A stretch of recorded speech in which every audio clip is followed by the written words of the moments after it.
잠언이란 말이 무슨 뜻인지 아세요? 잠언은 잠 오는 말씀. 제가 아침에 그 마음이란 단어가 성경에 800번 정도 나온다고 그랬는데 제가 좀 실수를 했습니다. 구약 성경에만 819번 정도 나오고 신약 성경에 239번이 나오니까 다 합치면 1048번 정도 되나요? 1058번 정도 되죠. 마음이 엄청나게 많이 나옵니다. 이 잠이란 말이 한자로 침잠자예요. 침잠. 그래서 잠언은 뭐냐면 콕 찌르는 말씀이란 뜻이에요. 그리고 또 이제 우리 교회에 그 한국 고전 번역원에서 일하시는 집사님 네 분이 계신데 고전 번역원에서 나온 책 중에 이 잠이라는 책이 있어요. 이제 조선 시대의 많은 그런 학자들의 책들 속에 있는 날카로운 침과 같은 말씀을 이렇게 편집을 해가지고 만든 책인데 거기에서는 이 잠이란 말을 마음에 놓는 침 이렇게 했어요. 우리 마음에 침을 좀 놔야 된다는 거죠. 말씀으로 마음에 침을 놓는다. 그러니까 조선시대에 뭐 기독교적인 배경이 아닌데도 불구하고 저는 하여튼간 제 마음대로 다 기독교적으로 다 해석하는 겁니다. 마음에 침을 놓듯이 하나님의 말씀으로 우리 마음에 치료를 좀 해야 됩니다. 그 조선시대에 남겨진 글들 중에 우리가 공감할 만한 많은 글들이 많이 있는데요. 내게 오래된 거울 하나 있지. 수없이 단련한 쇠로 만든 것. 보석함에 넣어두어 먼지 묻지 않게 하고 때때로 닦아서 반들반들 깔끔하게 해야지. 사람마다 모습 비춰 털끝까지 환히 보도록. 내게 맑은 연못 하나 있지. 반묘 정도 되는 못, 항상 흐르는 물을 대주어 낮이나 밤이나 넘실대게 해야지. 물론 이렇게 시로 바꾼 것은 오늘 현대식이고 실제 조선시대는 다 한자로 이 시를 썼던 겁니다. 조선시대의 이 학주 김홍욱이라는 학자가 쓴 글입니다. 거울처럼 물처럼 마음의 덕을 닦아야지. 어찌 마음을 수양하지 않을까. 또 조심잠이라는 한자를 통해서 마음이란 것은 지극히 공허하고 지극히 신령스러워 이 한 몸을 다스리니 온갖 변화가 여기에서 생겨나네. 잠시라도 잘못 다스리면 무너지고 놀라 달아나서 깊은 물에 빠졌는지 먼 하늘로 날아갔는지 간 곳을 알 수가 없네. 이것도 광산이시 이두망이라는 사람이 쓴 글에 있습니다. 또 이 방의 여성잠이라는 말이 있는데 마음을 성처럼 굳게 지켜라 이런 말이거든요. 우리가 지금 이 성을 세우고 성을 지켜라 이런 말씀 가운데 우리 마음을 지키는 이 말씀으로 연결해서 우리가 읽고 있습니다. 마음을 보존해야 하는 줄 알면서도 욕망을 막아야 하는 줄 알면서도 의지가 늘 기지를 다스리지 못해 결국 무너져 터지고 만다. 평소에 제방을 튼튼히 해두지 않으면 갑자기 터진 뒤에 감당할 수가 없으니 한순간 즐겁자고 한평생 후회할 일 만들지 말기를. 잠언에만 마음이라는 단어가 96번이 나오는데 우리가 오전에 들었던 말씀뿐 아니고도 잠언에는 상당히 많은 이 마음이라는 단어들이 많이 나오고 있습니다. 여러분이 알고 기억하는 그런 말씀들도 상당히 많이 있을 텐데 그 중에도 조금 들어보지 못한 말씀들을 또 찾아서 읽어본다면 악인의 마음은 남의 재앙을 원하나니 그 이웃도 그 앞에서 은혜를 입지 못하니라. 마음에 정결을 사모하는 자의 입술에는 덕이 있으므로 임금이 그의 친구가 되느니라. 아이의 마음에는 미련한 것이 얽혔으나 징계하는 채찍이 이를 멀리 쫓아내리라. 너는 귀를 기울여 지혜 있는 자의 말씀을 들으며 내 지식에 마음을 둘지어다. 마음이라는 단어, 마음이 지혜로운 자는 명철하다 일컬음을 받고 입이 선한 자는 남의 학식을 더하게 하느니라. 선한 말은 꿀송이 같아서 마음에 달고 뼈에 양약이 되느니라. 이 마음이라는 단어가 성경에 참 많이 나오는 겁니다. 지금 빌립보서를 읽어 나갈 때도 이 마음이라는 단어를 먼저 우리 가슴에 두고서 읽으면 상당히 다른 그 무게로 우리에게 다가오게 됩니다. 읽지 않았지만 이 7절 말씀에 보면 내가 너희 무리를 위하여 이와 같이 생각하는 것이 마땅하니 이는 너희가 어디에 있어요? 내 마음에 있으며 너희가 내 마음에 있다. 그러니까 이 잠언에 있는 말씀처럼 충성된 자는 너에게 맡겨진 소떼에게 마음을 두라, 이 말씀처럼 이 마음을 두고 있는 것, 마음을 성도에게 두고 있는 바울사도의 그런 모습 통해서 우리가 좀 깨달아야 될 것은, 우리 마음속에 나만 내 마음속에 두고 살지 말고 우리 마음속에 너를 세워서 너를 생각하며 살아가는, 그것이 참 중요합니다. 그래서 너희가 내 마음속에 있다. 여러분 마음속에 누가 있습니까? 여러분 마음속에 제가 있어요? 여러분 마음속 한 구석편에라도 제가 좀 있으면 좋겠는데, 있어요? 없어요? 있어요? 있기를 좀 바랍니다. 그래야 이제 기도를 해주죠. 기도하는 분들은 그 마음속에 제가 있게 되는 거죠. 그럼 옆에 있는 분들은 어떠세요? 저 말고 옆에 있는 분들, 우리 교회 성도들, 우리 교회 장로님들 여러분 마음속에 있습니까? 예, 감사합니다. 장로님들을 위해서 기도하는 게 참 중요해요. 장로님들이 대단히 높은 분이고 막 그래서가 아니라 우리 교회 지도자로 세우셨잖아요. 여러분의 손을 통해서 세우신 장로님들 한 분 한 분을 든든히 서게 하여 주옵소서. 이왕이면 사업도 잘 되고, 아멘이 안 나오네. 사업도 잘 되고, 직장도 잘 되고, 건강도 좋고, 자녀손도 복을 받고. 아이고 목사님은 저 집만 잘 되라 그랴, 우리 집도 잘 되라 해야지. 우리도 물론 마찬가지지만 우리 장로님들 축복하면 그 축복이 우리에게 오는 겁니다. 우리 교회 지도자로 세워주셨으니까 그분들이 우리 마음에 있어야 됩니다. 우리 주일학교 아이들 우리 마음속에 있습니까? 여름 성경학교를 하고 성경 수련회를 한 우리 아이들 이 마음속에 있으세요? 우리 아이들이 우리 마음속에 있어야 합니다. 너희가 내 마음속에 있음이요. 그러니까 바울 사도는 당당하게 고백할 수 있는 겁니다. 너희들이 내 마음속에 있다. 그러니까 훌륭한 지도자는 그 팔로워들을, 그 함께하는 공동체 사람들을 마음에 두고 항상 그 사람들 생각하면서 살아가야 되는 거죠. 우리가 서로 그렇게 너를 내 마음속에 두고 산다면 얼마나 좋을까. 그래서 그 아침에 그 베르나르 로아주라는 그 셰프는 결국 그 마음속에 그렇게 수년 동안 명망과 명성을 받았던 사람임에도 불구하고 자기가 이렇게 긁혀지는 자존심으로 인하여서 자살을 선택하게 되는 비참한 인생. 우리 마음속에 나가 아니라 우리 마음속에 너를 담음으로 말미암아 그렇게 서로 피차 사랑하며 존중하며 격려하며 살아가는 아름다운 공동체, 그런 교회가 되었으면 좋겠습니다. 그러면서 이제 8절에 내가 예수 그리스도의 심장으로 너희 무리를 얼마나 사모하는지 하나님이 내 증인이시니라. 8절의 별명이 바울의 사모곡이라고 하거든요. 바울이 성도를 얼마나 사랑하는지를 보여주는 절절한 사모의 노래, 내가 널 사랑해 하는 노래인데, 무엇으로? 예수 그리스도의 심장으로 너를 사랑한다, 이렇게 말씀합니다. 토마스 굿윈이라는 청교도가 남긴 말씀에 보면 이렇게 예수 그리스도의 심장으로 너희 무리를 사랑한다라는 말은 크게 두 가지로 해석이 가능한데, 첫 번째는 이 그리스도의 심장으로라는 것이 인과적으로 사용이 되어서 예수 그리스도의 마음이 바울 사도의 마음 속에 주입이 되고, 이제는 바울 사도가 예수 그리스도의 마음으로 살아가게 되고, 이전에는 바울 사도가 이렇게 정말 온유하고 또 겸손하고 사랑하며 섬기며 살아가는 마음이 아니었는데, 오히려 남의 심장을 칼로 도려낼 만큼 강팍한 마음을 가진 사람이었는데, 예수님을 만남으로 말미암아 예수의 심장이 바울에게 전해지게 되었고, 이제는 이 바울의 마음속에는 예수 그리스도의 심장이 있어서, 그래서 이제 그것으로 너희 무리를 내가 얼마나 사랑하는지 모른다.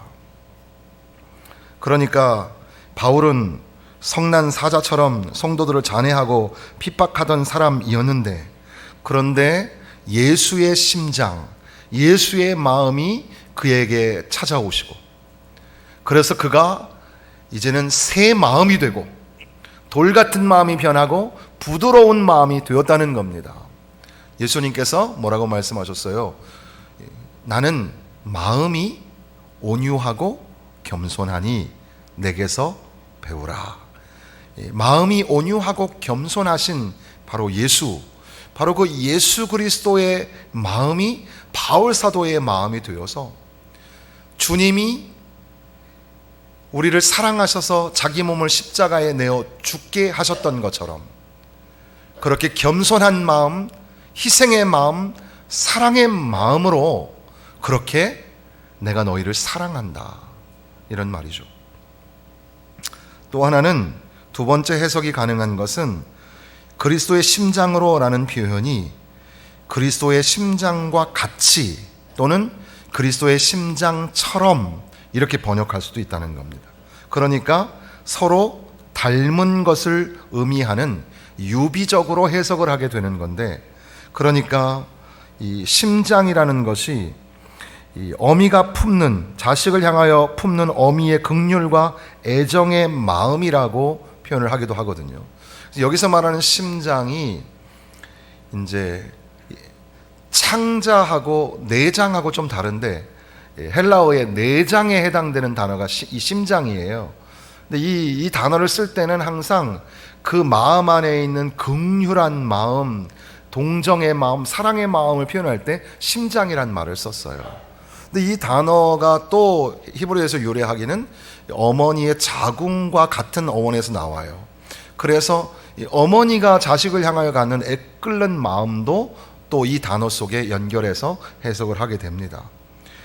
아무튼 바울 사도가 빌립보 교회 교인들을 향하여 가지고 있는 이 사모하는 마음이, 그 긍휼과 자비와 사랑하는 마음이 얼마나 가슴 저리게 절절한 것인지를 보여주는, 그래서 예수님의 심장처럼, 예수님의 마음처럼 내가 너희를 얼마나 사랑하는지 모른다, 이렇게 말하고 있는 겁니다.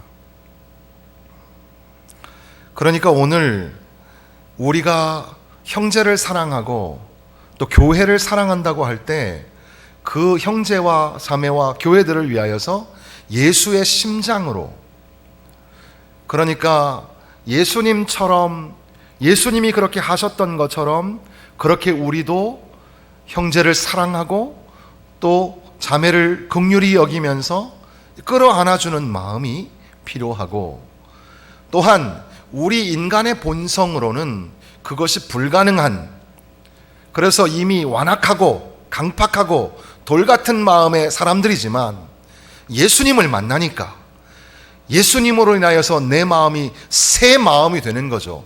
보혈을 지나 하나님 품으로, 이 노래 아세요? 보혈을 지나, 우리 한번 해볼까요? 보혈을 지나 하나님 품으로. 보혈을 지나 하나님 품으로.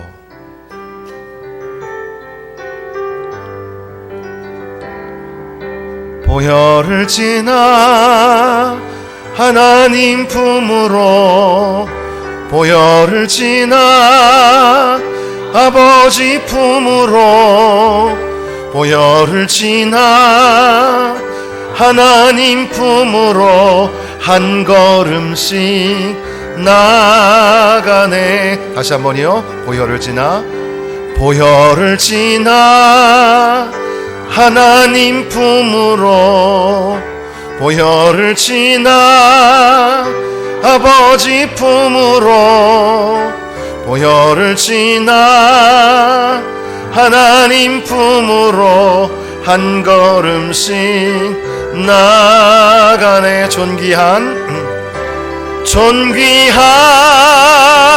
주 보혈이 내 영을 새롭게 하시네.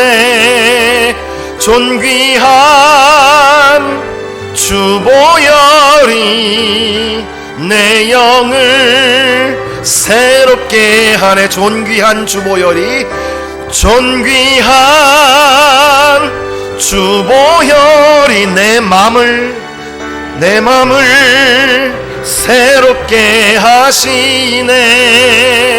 존귀한 주보혈이 내 맘을 새롭게 하네. 다시 한번 합시다. 존귀한 주보혈이 내 맘을 새롭게 하시네. 존귀한 주보혈이 내 맘을 하네. 아멘.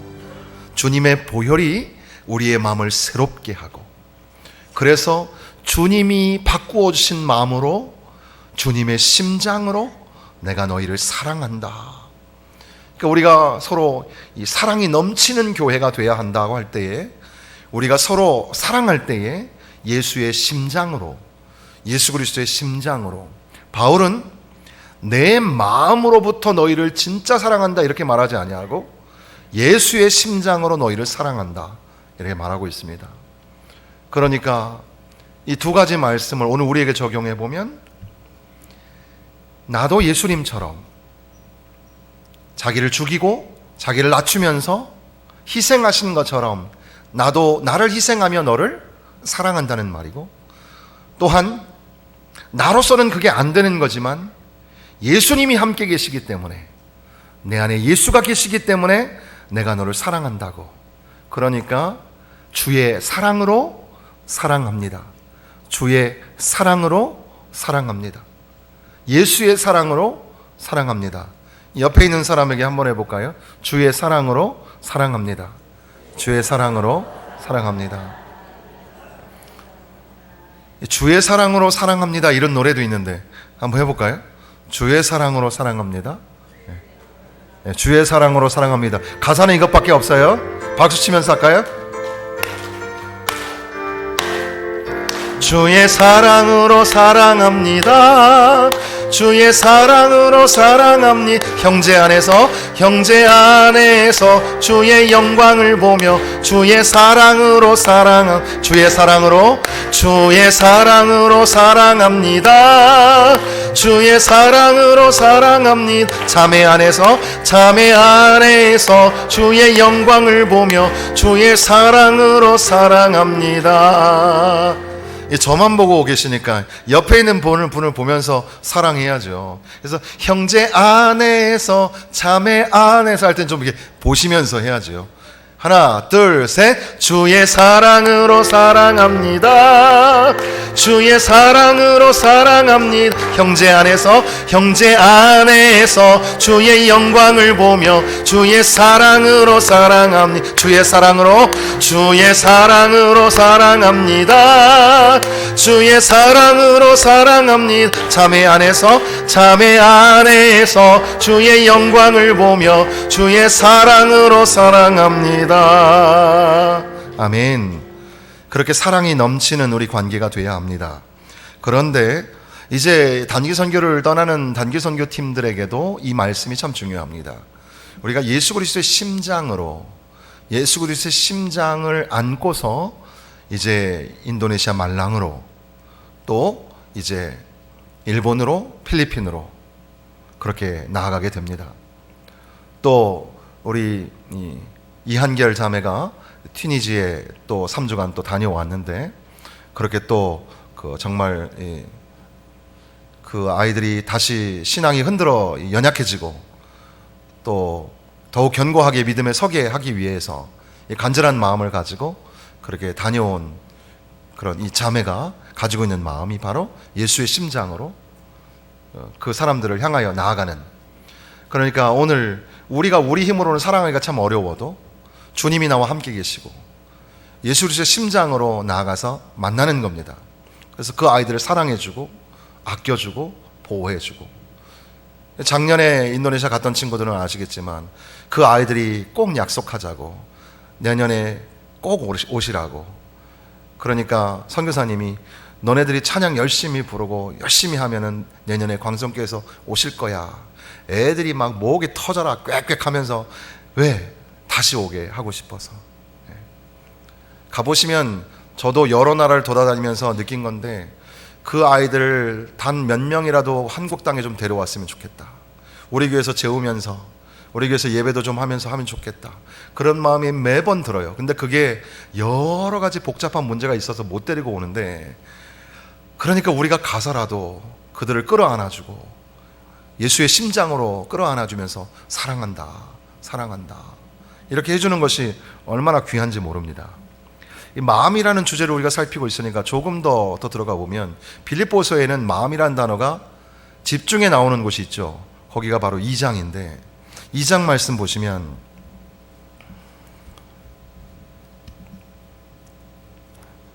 2장 1절에 보면 그러므로 그리스도 안에 무슨 권면이나 사랑에 무슨 위로나 성령에 무슨 교제나 긍휼이나 자비가 있거든. 너희들에게 다양한 은사가 있는데 그렇다면 마음을 같이 하여 같은 사랑을 가지고 뜻을 합하여 한 마음을 품어. 마음을 같이 하고 한 마음을 품어야 합니다. 그러니까 돌 같은 굳은 마음은 이 다른 마음과 연합하기가 어렵지만 부드러운 마음이 되면, 사랑하고 용서하는 마음이 되면 이제는 마음이 같아지는 겁니다. 이 2절 말씀을 외우기 쉽게 같은 마음, 같은 사랑, 같은 뜻 이렇게 가르치거든요. 같은 마음, 같은 사랑, 같은 뜻 가지고 한 마음을 품어, 한 마음을 품어서 하나의 마음이 되어야 하는 겁니다. 그래서 3절에는 그 마음이 어떤 마음이에요? 다툼이 아니고 허영도 아니고 어떤 마음? 겸손한 마음이라고 말씀합니다. 겸손은 뭐예요? 자기보다 남을 낮게 여기는, 높여주는 거죠. 그런 겸손한 마음으로 자기 자신을 돌아보고 남을 높여주는 겸손한 마음을 가져라. 그리고 이 마음은 5절에 보니까 너희 안에 이 마음을 품으라. 곧 그리스도 예수의 마음이니. 우리가 이 마음을 품어야 합니다. 같은 사랑, 한 마음을 품고 겸손한 마음을 품어야 되는데 이 마음은 예수 그리스도의 마음입니다. 그는 근본 하나님의 본체시나 하나님과 동등됨을 취할 것으로 여기지 아니하시고 오히려 자기를 비워 종의 형체를 가지사 사람들과 같이 되시고 사람의 모양으로 나타나사 성육신 하셔서 자기를 낮추셔서 죽기까지 복종하셔서 십자가에서 죽으심이라. 이것을 그리스도의 비하라고 부르는데, 그리스도가 인간의 모습 그리고 죽음의 자리까지, 창조자가 인간의 모습을 입고 인간의 마지막 그 한계점이라고 하는 죽음의 자리까지 들어가시는, 그렇게 낮아지셨던 예수 그리스도의 마음, 겸손하신 마음처럼 너희들도 겸손한 마음을 가지고 그 마음을 품고서 살아야 한다고 그렇게 말씀하시는 겁니다. 그러니까 오늘 바울 사도가 감옥에 갇혀 있음에도 불구하고 빌립보 교회 교인들을 향하여 사랑하는 성도들아, 두려워하지 말고 오히려 기뻐하며 주께서 맡긴 사명을 잘 감당하면서 살아라. 달려갈 길을 달려가고 내게 능력 주시는 자 안에서 내가 무엇인지 할 수 있는 줄로 믿으면서 살아라. 그런데 그렇게 말할 때에 내 안에 있는 것처럼 너희 안에 예수의 마음이 있어서 예수님 생각하고 예수 그리스도를 기억하고 예수의 마음을 가슴에 품으면 그렇게 할 수 있다. 이겨낼 수 있고 견디해낼 수 있고, 부에 풍부에도 처하고 가난에도 처하고 또 힘들고 어려운 곤고와 박해도 그러한 중에서도 기뻐하는 마음을 가질 수 있는 것은 예수의 마음이 내 안에 있기 때문에 그렇다. 사랑하는 성도들아, 예수의 심장으로 내가 너희를 얼마나 사랑하는지 모른다. 내 마음속에는 너희가 있다. 예수의 마음을 품어라. 예수의 마음은 겸손한 마음이시니 그가 죽기까지 낮아지신 것처럼 우리가 피차 형제와 자매 앞에서 죽기까지 낮아지고, 그게 얼마나 자존심 상하는 거예요. 그럼에도 불구하고 예수님 때문에 죽기까지 낮아지면, 그러면 주께서 우리를 하나가 되게 하시고 주께서 우리에게 하나의 사명, 하나의 기뻐하시는 능력을 허락하여 주시는 겁니다. 사랑하는 성도 여러분, 이제 한 주간 우리가 살아갈 때 마음을 잘 지키면서 살아야 되겠습니다. 성령이 운행하시고 하나님의 말씀이 역사하시고 예수님이 우리와 동행하심으로 말미암아 돌짝 같은 마음이 변하여 부드러운 마음이 되어야 되겠습니다. 더군다나 오늘 이 말씀, 예수 그리스도의 심장으로 형제에게 다가가서 용서하고 사랑하고 끌어안아주는 마음, 죽기까지 낮아지셨던 예수 그리스도의 마음을 내 가슴에 품고 형제와 자매를 사랑하고 우리 가족들을 사랑하고 우리 이웃들 중에 죽어가는 영혼들을 사랑하는 마음을 가지고 저 선교지에 아직도 예수님 앞에 나오지 못한 사람들을 예수께 나와 함께 예배하게 하는 그 일을 충성되이 잘 감당하는 이번 한 주 되시기를 주님의 이름으로 축원합니다.